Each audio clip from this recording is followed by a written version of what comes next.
आजको कार्यक्रममा म नेपाली नै हो, उहाँले हिन्दी भनेपछि मलाई भारतीय नबुझिदिनु होला। त्यो अर्को विडम्बना छ।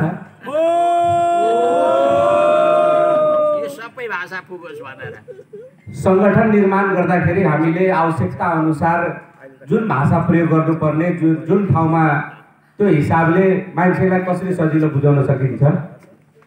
आज के इस कार्यक्रम के अध्यक्ष वीर योद्धा, कार्यक्रम के सभापति परम आदरणीय थापा जी और हम लोग के विश्व ओमकार महाअभियान के केंद्र बिंदु, हम लोग के अभिभावक गार्जियन डॉक्टर चिंतामणि योगी जी और इस अभियान के मार्गदर्शक डॉक्टर रामचंद्र अधिकारी जी, और ये अभियान नेपाल में शुरू होना चाहिए। इसका शिल्पकार पुष्पराज पुरुष जी, शंकर खराल जी, दीपक महाराज आत्रे जी लगायत वशिष्ठ गुरु मेरा अभिभावक लगायत विभिन्न व्यक्तिहरू आज नेपाली भएपछि जहिले पनि नेपालको माया बढी हुँदो रहेछ।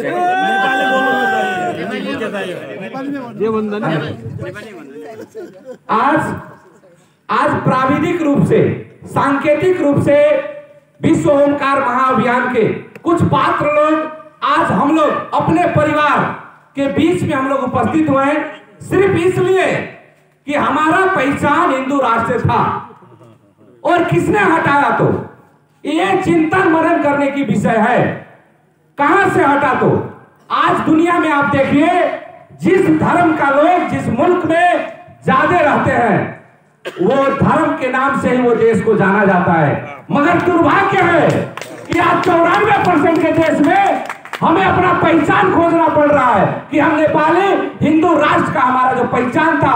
विश्व में जब हिंदू राष्ट्र नेपाल था तो कोई नेपाली जब विदेश में जाता था तो लोग उसके पांव छूते थे, इसलिए नहीं कि वो व्यक्ति का पांव नहीं छूते थे। ये आराध्य देव भगवान पशुपतिनाथ के देश के व्यक्ति हैं, जहां माता सीता जन्मी है, जहां भगवान गौतम बुद्ध जन्मे हैं, और हर हिंदू के घर में जहां पूजा पाठ होता है दुनिया में, जहां भी शालिग्राम भगवान केवल नेपाल में पाए जाते हैं, भगवान मुक्तिनाथ में, वो दुनिया में कहीं नहीं मिलता। इसलिए बड़े साजिश के तहत नेपाल को धर्मनिरपेक्ष किया। आज नेपाल हिंदू राष्ट्र है, मगर प्राविधिक रूप से जो संविधान में बड़ी साजिश के तहत लिख दिया धर्मनिरपेक्ष, आज वो धर्मनिरपेक्ष सिर्फ शब्द के आड़ में पूरे देश में हिमालय हो, पहाड़ हो, मधेश हो, तराई हो, केवल हिंदुओं के साथ ही गुंडागर्दी हो रहा है, अन्याय अत्याचार हो रहा है जगह जगह में, आप देखिए। इसलिए अपना पहचान को फिर से स्थापित कराने के लिए, और जो लोग बदमाशी किया हुआ है कोई बाहरी लोग नहीं है, आज जितना भी राजनीतिक दल का हुआ है वो हिंदू का ही बेटा बेटी है, जो काठमांडू में बैठता है, विभिन्न पार्टी का जो लीडर है, वो लोग क्रिश्चियन कंट्री से, मुस्लिम कंट्री से, यूरोपियन यूनियन से पैसा खाकर उन्होंने जबरदस्ती धर्म को बेचा। मैं आपको एक बात निवेदन करने आया हूं कि जो आदमी अपना धर्म बेच सकता है वो मुल्क भी बेच सकता है। इसलिए आपको चिन्हना होगा, वैसे वैसे बहुरूपिया को आपको पहचानना होगा। जो आदमी धर्मनिरपेक्ष लिखा, सारा हिंदू का पहचान मिटा दिया, विश्व में हम नेपालियों का पहचान मिटा दिया, और हम लोग यज्ञ करेंगे, महायज्ञ करेंगे, मठ मंदिर का पूजा करेंगे, तो वैसे ही लोग को लाके जिसने धर्म बोलता है गौ हत्या होना चाहिए, मंदिर को तोड़ देना चाहिए। दलित लोग क्यों हिंदू समाज में है? जो हमारे समाज को तोड़ने का काम कर रहा है, हम लोग उसी को माला लगाने का काम कर रहे हैं। इसलिए आने वाले दिन में ऐसे दोहरे चरित्र के लोग को आपको पहचानना होगा। और हमारा लड़ाई कोई मुसलमान और क्रिश्चियन से नहीं है, हमारा लड़ाई वही हिंदू से है जो पैसा खाकर धर्मनिरपेक्ष किया। तो मैं हर जगह एक बात करता हूँ कि हिजड़े वो नहीं जो रोड पर साड़ी लगा के चलते हैं, हिजड़े वो है जो हिंदू होकर भी हिंदू राष्ट्र नेपाल का विरोध करते हैं। आप लोगों को अपने अपने जगह से नेतृत्वदायी एक भूमिका निर्वाह करना होगा। बहुत सारा लोग एनजीओ आईएनजीओ की आड़ में आपके हमारे बीच में आएंगे और हमें फूट है, ये है, वो है करके तोड़ने का काम करेंगे। मैं आपको बताऊं, अगर कोई कहता है कि हिंदू समाज में फूट है तो आपको समझ जाना चाहिए कि वो बहुरूपिया है, किसी न किसी माध्यम से हमें तोड़ने का काम कर रहा है। पहले यही देश में जनगणना होता था तो 4 गो कॉलम था, इस बार 8 गो कॉलम कर दिया है। क्यों? हिंदू समाज को तोड़ने के लिए। आज दूसरे जगह में कोई अगर निर्वाचित होते हैं तो वो जिस धर्म का है वो धर्म का अपना धर्म ग्रंथ छू के कसम खा के वो जाता है पार्लियामेंट में। मगर हमारा देश में 94% के देश में हमारा गीता, हमारा रामायण छूने में उसको लाज लगता है। तो फिर हम हिंदू उसको अपना अभिभावक क्यों माने? और ये सोचने का, समझने का समय है। नहीं तो आप और हम इस घमंड में रहे कि हम बहुत हैं तो हमारा हाल आज देखते होंगे। पाकिस्तान मीडिया के माध्यम से, सोशल मीडिया के माध्यम से, समाचार के माध्यम से, पाकिस्तान जब भारत से बंटवारा हुआ था तो 28% हिंदू लोग पाकिस्तान में रह गए कि चलो ये भी देश है, यही रह जाते हैं। मगर उनका नतीजा यह है कि 27.5% लोग हिंदू आज मारे गए। वो अगर हम लोग नहीं सचेत हुए तो आने वाले 5 वर्ष के भीतर, आज जो हम कहते हैं हम अखंड नेपाल के नागरिक हैं, आने वाले दिन में 5 वर्ष अगर हम हिंदू नेपाल के सोए रह गए तो मैं आपको बताऊं, मालूम चलेगा कि महेंद्र नगर दूसरे देश में चला गया, दूसरे देश का हम लोग नागरिक हो गए। इसलिए अखंड नेपाल को बचाना है तो इसका एक ही उपाय है, हिंदू राष्ट्र नेपाल। और हिमालय, पहाड़, मधेश, तराई को जोड़ने वाला और इस मुल्क को बचाने वाला कोई संजीवनी है तो हिंदू राष्ट्र नेपाल है। नहीं तो आज राजनीतिक दल हमें छुआछूत के नाम में, जात पात के नाम में हमें तोड़ दिया है। इसलिए हमको सचेत होना होगा, सजग होना होगा और जहां भी हिंदुत्व का बात हो वहां हमें बढ़ चढ़ की भाग लेने की आवश्यकता है। जहां हिंदू राष्ट्र की बात हो वहां हमें तेजी से जोशीले अंदाज में काम करने की आवश्यकता है।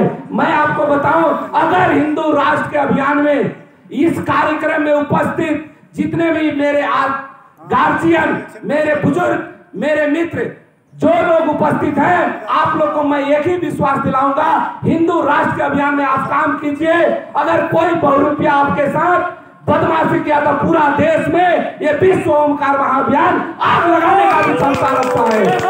काहे कि नेपाल का सबसे बड़ा ये अभियान है और आज सावन से जब से ये शुरू हुआ है देवघाट से, तब से कंटिन्यू इस अभियान के योद्धा लोग फील्ड में हैं और ये किसी पार्टी से नहीं जुड़ा हुआ है। आप लोग इस भ्रम में न पड़े कि ये भी कोई पार्टी का भातृ संगठन है, ऐसा नहीं है। ये सिर्फ एक उद्देश्य के लिए खड़ा हुआ है जो हमारा नेपाली का विश्व में पहचान था, हिंदू राष्ट्र नेपाल, वो स्थापना के लिए ये संगठन खड़ा हुआ है। और हमारे समाज को तोड़ने का कार्य हो रहा है, उस पर भी हमें चिंतन मनन की आवश्यकता है। मैं आपको बताऊं, आज बहुत कम मात्रा में माताएं लोग उपस्थित हैं, मगर जो भी मेरे गार्जियन उपस्थित हैं, मैं उन्हें एक बात बताऊं, आज हमारे हिंदू समाज को तोड़ने का बहुत सारा कार्य चल रहा है। आज अगर आपका फैमिली को कोई डैमेज कर दे, अगर एक आदमी बीमार हो जाए तो पूरा फैमिली, पूरा इष्ट मित्र उसी में उजराए रहते हैं। तो आज मुस्लिम समाज के युवा लव जिहाद के नाम में हमारी बेटी बहन का अपहरण कर रहे हैं, शिकार बना रहे हैं। इससे भी हम लोगों को सचेत होना होगा। आज जबरदस्ती क्रिश्चियन लोग हमारे गांव में चले जाते हैं और कहेंगे कि आपके साथ कोई ब्राह्मण आके नहीं खाता है, क्षेत्रीय आके नहीं खाता, मैं आपके साथ खाना आया हूँ, चाय पीने आया हूँ। वो लोग विभेद करते हैं, चलिए आप क्रिश्चियन बन जाइए। बहुत सारा लोग बहुरूपिया रूप में हमारे समाज को तोड़ने का काम कर रहे हैं। ये अगर अभी जो समय है, इस समय को अगर हम लोग बचा ले तो हम लोग के लिए आने वाला जो पुस्ता है, आपका बेटा, आपका नाती आपको पूजेगा। आप एक भ्रम हटा दीजिए, अगर हिंदू राष्ट्र नहीं हुआ तो आपका पुस्ता आपको गाली देगा, धिक्कारेगा कि जब तक जब 94% हम थे तो हमारे अग्रज ने कुछ काम नहीं किया। अगर आपको पूजनीय बनना है तो हिंदू राष्ट्र ही बनाना पड़ेगा। और अभी देश में आपको बहुत अच्छा माहौल बन चुका है।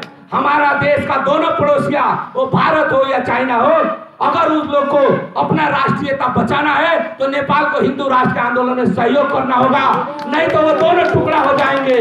इसलिए आज वो लोग भी हिंदू राष्ट्र के अभियान में आपको सहयोग कर रहे हैं। वो लोग भी चाहते हैं कि नेपाल हिंदू राष्ट्र होना चाहिए, काहे कि नेपाल का विखंडन केवल नेपाल का विखंडन नहीं है, वो भारत और चाइना का भी विखंडन होगा।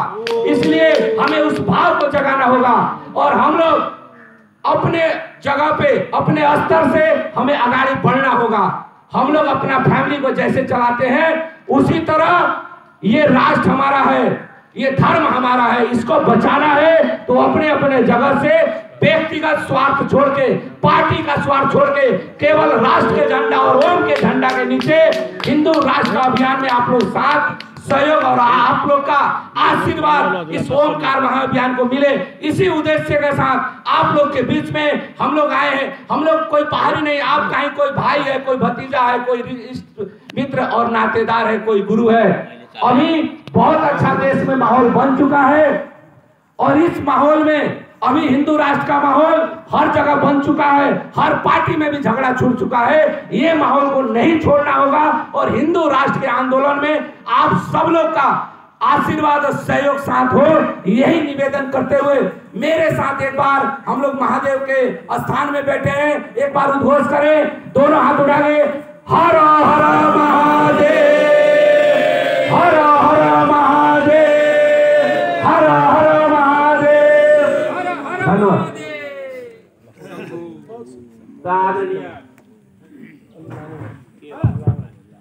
ओम आदरणीय महानुभावहरू, हामीसँग यहाँ लगभग 20 जना राष्ट्रिय स्तरका